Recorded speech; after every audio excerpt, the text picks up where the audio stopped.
Primitive rhythms and the ancient cult of voodoo are the heartbeat and lifeblood of the people who live in one of the world's most miserable countries.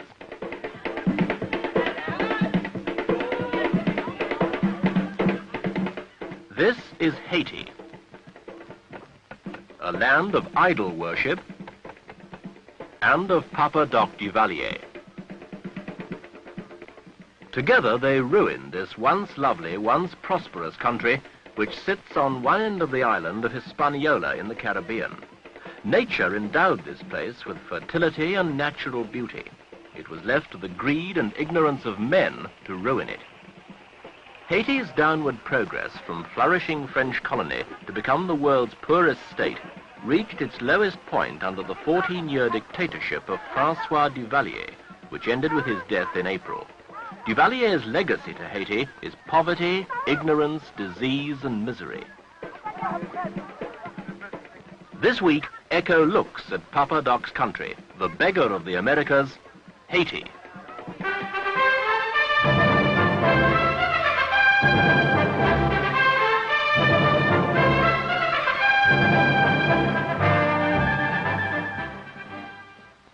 Life is not only meager in Haiti, but short. Malnutrition and ignorance combine to limit life expectancy to a mere 42 years.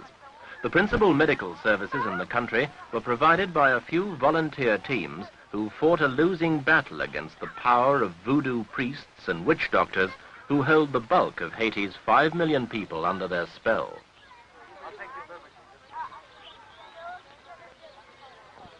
Those who survive do so on the lowest living standard in the world. For most, scratching a living from the earth and offering its fruits for sale in a buyer's market is the only way to subsist. The average earnings in Haiti have remained at the starvation level of about $70 a year ever since Papa Doc Duvalier took over the country. But most of Haiti's densely packed population manage on less.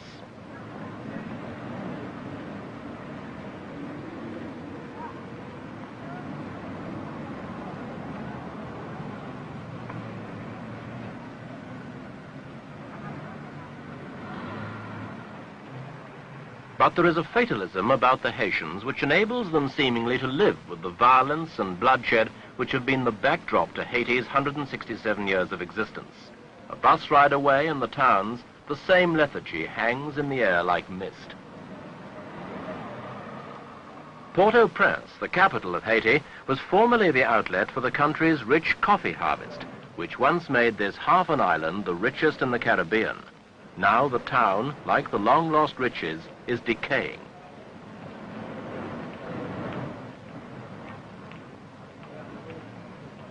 But there are still the rich in Haiti. They live in these curiously styled colonial homes in the suburbs of the capital. As for the poor, their interests were only temporarily engaged some years ago when Papa Doc created Duvalierville. It was to have been a new town, but was in fact a shoddy public relations exercise, which in the depressing manner of the Duvalier regime was quietly forgotten after the first few months of activity. Of course, the people paid for Duvalierville through Papa Doc's normal method of shakedown and hold-up. Extortion was a major factor in Haiti's economy, just as armed force was and still is the prop which held the whole edifice together. Few people, it can be safely said, have been so downtrodden, so badly used as the Haitians under Duvalier. His power was the power of the gun, his politics the politics of the firing squad. The ceremonial panoply with which Duvalier surrounded himself was never more than a camouflage to cover the absolute power he himself held. He and those around him wove a spell of terror over Haiti, conjured up out of voodoo mysticism and administered at gunpoint.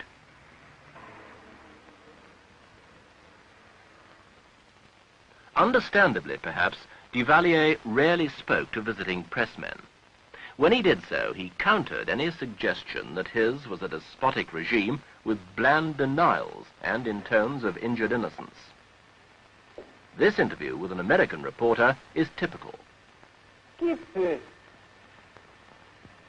Who can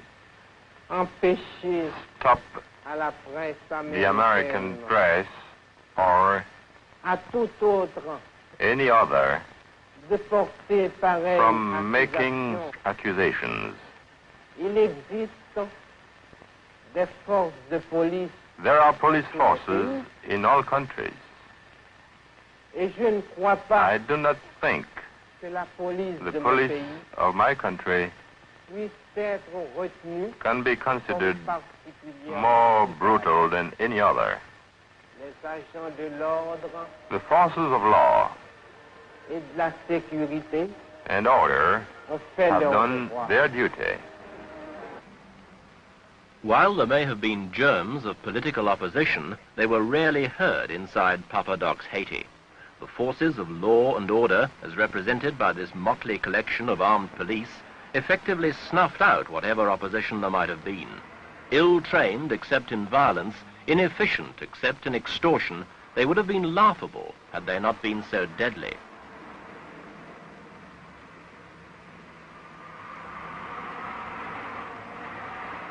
Duvalier himself was rarely seen in the streets. When he did venture out, he always carried a Tommy gun and a pocketful of money, the two extremes of persuasion and equally effective in their ways.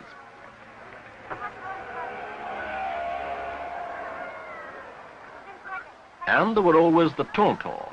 In fact, a band of armed thugs with absolute power of life and death, the Tonton Macoute were vested with dark and mysterious power in the half-world of voodoo. In the popular imagination, the Tonton Macoute represented a deity which could snatch men away and carry them off to a kind of hell, and the reality was not far behind the fable. It was the Tonton who whipped up the artificial worship of Duvalier and who made a godhead of Papa Doc, the country physician, the sick and ruthless man who ruled Haiti for 14 memorable years.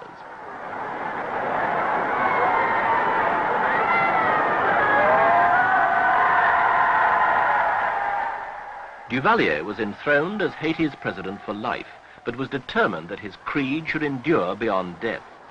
He appointed his son, Jean-Claude, as his successor, a move endorsed without dissent by a national referendum earlier this year.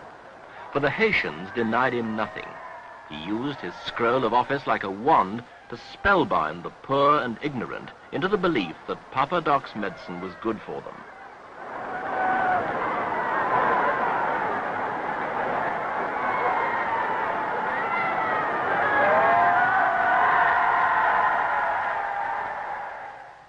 But in the end, Duvalier was a recluse. The palace was ringed by anti-aircraft guns, and the National Armory was locked in the cellar, and only he had the key. 3 attempts to displace him left their mark on the palace and on him.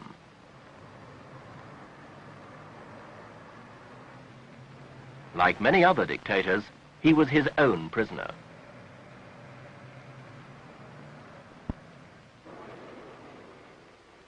Duvalier's life presidency ran out on April the 22nd this year.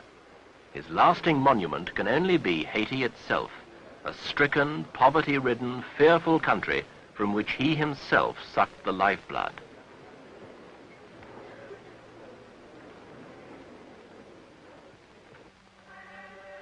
Before he arrived, Haiti was a state of revolution, plot, assassination, and backstabbing.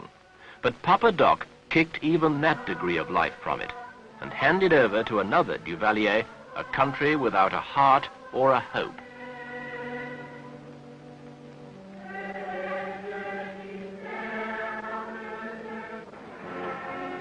When they carried Papa Doc to his grave, some of his people wept for him. And perhaps that is the greater tragedy, for few men ever deserved fewer tears. Outside observers had confidently predicted that his death would trigger off a revolt against all he had lived for. After 14 years of Duvalier, they said, Haiti would revenge itself on him and those who helped him cling to power. But it didn't. Instead, they wept to see him go.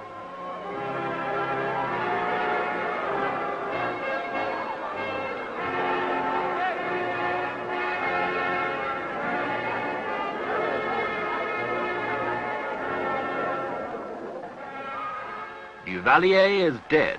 Long live Duvalier. The high priest has departed, But for the time being anyway, the spell he cast remains unbroken.